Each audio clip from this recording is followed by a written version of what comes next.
Barry Hearn went on an epic monologue at the Dillian White Oscar Rivas press conference today. It was funny in parts. He took digs at Tyson Fury, among other people, and he kind of enjoyed it a little bit too much. But I did laugh at several points, I'm not going to lie. He also made a particular comment which has caused quite a stir and raised some eyebrows, which I'll talk about in a separate video. But Barry Hearn's monologue aside, it was a fairly reserved press conference. There was a lot of mutual respect between Dillian White and Oscar Rivas in the two camps. No trash talking. And obviously when you've got a guy like Oscar Rivas who apparently doesn't speak a word of English, it's going to limit the amount of trash talk there could be anyway. But whatever the case is, it was a fairly reserved press conference. People like Dillian White and Oscar Rivas and their team just going through the motions. However, a lot of people have pointed out that Dillian White looks overweight, noticeably overweight at the moment, whereas Oscar Rivas looks in fantastic condition. The fight's going to be on July 20th, so there's still a long way to go before then.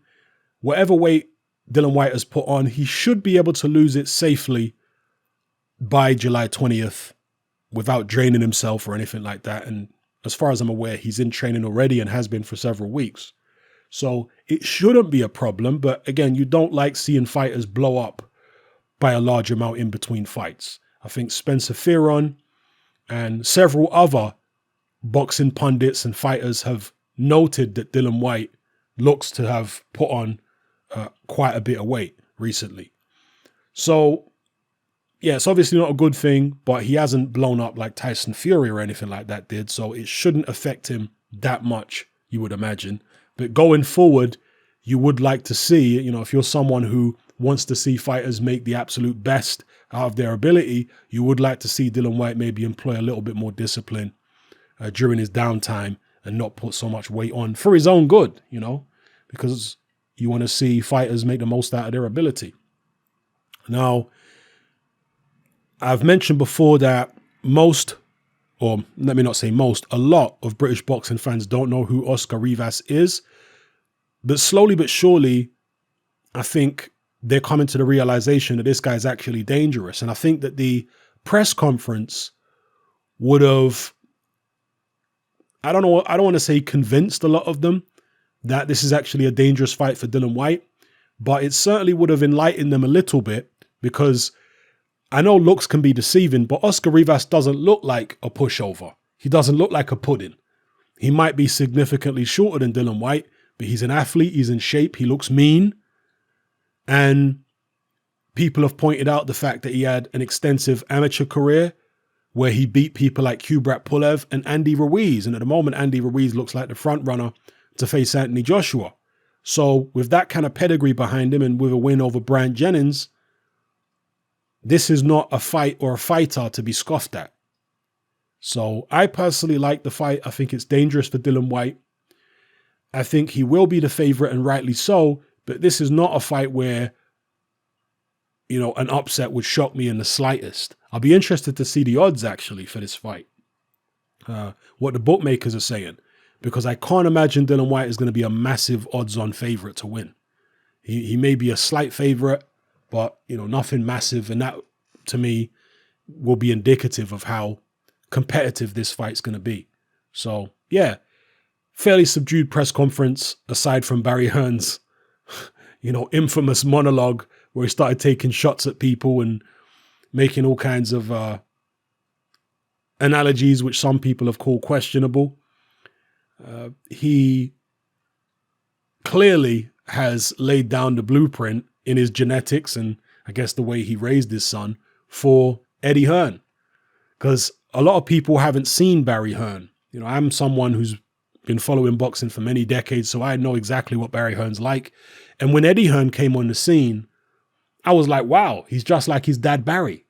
Whereas a lot of people don't know Barry that well. And so for them, it's the reverse. They see Barry and they're like, wow, he's just like his son, Eddie, which I find quite amusing. But yeah, they are very much alike. Barry Hearn is like Eddie Hearn on steroids. He's always been like that. He's always been the hype master, the guy who goes way overboard with overhyping his events and his fighters. And he has said some outrageous things in the past, and he will go on to say outrageous things in the future. In fact, Tyson Fury has come out and hit back at Barry Hearn's comments at the White Rivas press conference, because he said that Tom Schwartz was ranked, 70th in the world or something by BoxRec, which apparently isn't true. You know, he's ranked higher than that by BoxRec. And of course, Tom Schwartz is top 10 in 2 or 3 sanctioning bodies. So, you know, Tyson Fury understandably hit back at him over that. But the point Barry Hearn was making, I think, is true in that, you know, the likes of Tom Schwartz, he is not as good an opponent as an Oscar Rivas, at least not in my opinion. He's not as good an opponent as even a Dominic Breazeale, in my opinion, or even an Andy Ruiz.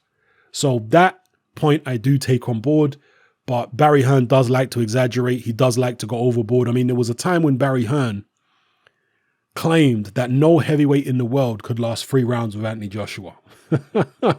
That's how over the top Barry Hearn likes to get with his hype talk. So yeah, you guys think Eddie Hearn hypes, just go listen to some Barry Hearn. He goes way over the top. And he was always like this. Back in the 90s, he was like this too. Ridiculously overboard hype talk. I mean, I remember when Herbie Hyde was promoted by Barry Hearn, and the stuff that Barry Hearn used to say about Herbie Hyde was literally laughable. You will laugh out loud. Go and type in Barry Hearn, Herbie Hyde into YouTube and go and see the stuff that Barry Hearn used to say about his fighter, Herbie Hyde. Absolutely outrageous, but entertaining at the end of the day. Entertaining in its outrageousness. So, yeah, let me know what you think about the Dillian White, Oscar Rivas press conference. Fairly subdued stuff. A lot of times people want fun and games. They want controversy. They want brawls and trash talk. They don't always get it. But in this instance, you might not need it. At least in terms of building, well, trash talk's always going to help build anticipation and sell a fight. But what I mean is, when you're watching a fight, sometimes, and I'm speaking from the perspective of the average boxing fan, sometimes when the average boxing fan is watching a fight, if they're not emotionally invested in the fight for whatever reason, the fight isn't entertaining to them, okay? So sometimes you can get a fight which is boring, like, for example, a lot of Mayweather fights were boring. But because so many people were emotionally invested in the outcome of the fight, they would sit on the edge of their seats watching, saying, oh, come on, you can get him. When you watch the fight back later on and think, wow, this was a really boring fight. But at the time, they're so emotionally invested in either Mayweather winning or Mayweather losing that they're captivated, you know?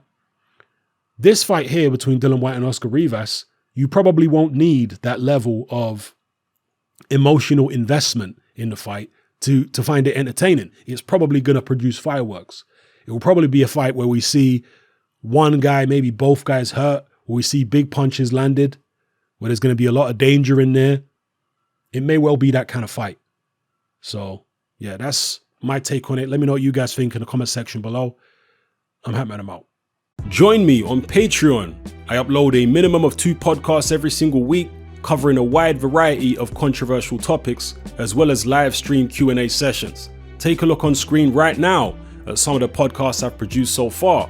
For just $3 a month, the equivalent of about £2 a month, you get access to all my new podcasts and my entire back catalogue of past podcasts, including my popular Confessions of a Nightclub Bouncer series.